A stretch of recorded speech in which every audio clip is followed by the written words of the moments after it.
Well, the scene that I've always talk a lot about, it's actually quite a simple, I mean, it's a very important scene, but it's a very simple scene. There's a moment in the Gospel of John where Jesus meets a Pharisee called Nicodemus.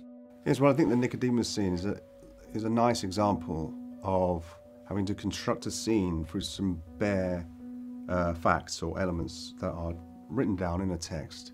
So without embellishing or overlaying it or making it work, trying to crowbar in a reality or a real situation to be the vehicle for this dialogue, it has to be built from the bottom up.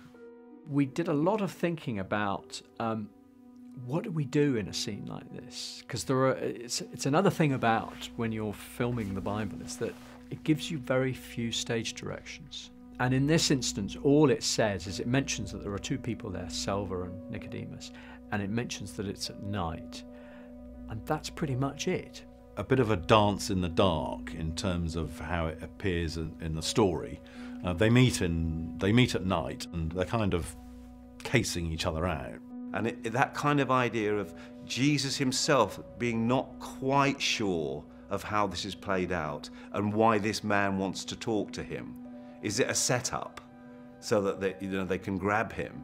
And we kind of choreographed a routine. I think we broke the scene down into 2 or 3 sections, but the two actors could really get stuck into the scene knowing that the cameras are going to work around them and they'd have freedom to move around each other. And so there's this kind of dance going on, and there's quite a lot of symbolism thrown in there with the props and things that are used. But then we tried to think, well, what would happen in first century Palestine if somebody turns up at your house?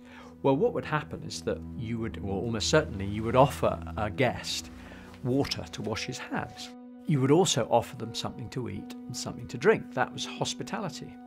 So to explore then in the history or the culture of greeting somebody into your house and washing their hands or offering some food or some wine, these sorts of rituals that would happen, they can arguably go in if there's a historical basis for it, even though it's not in the original biblical text.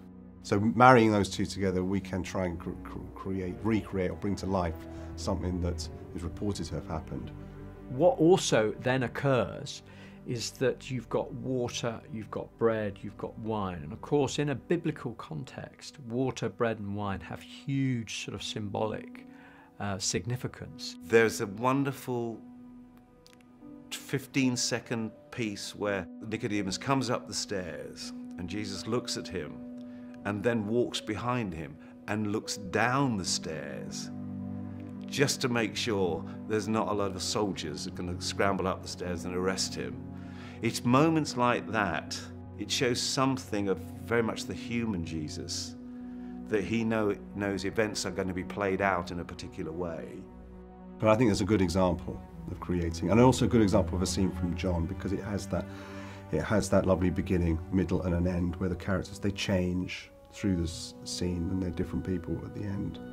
That was where we as filmmakers could come in, add something to it without detracting from the original text.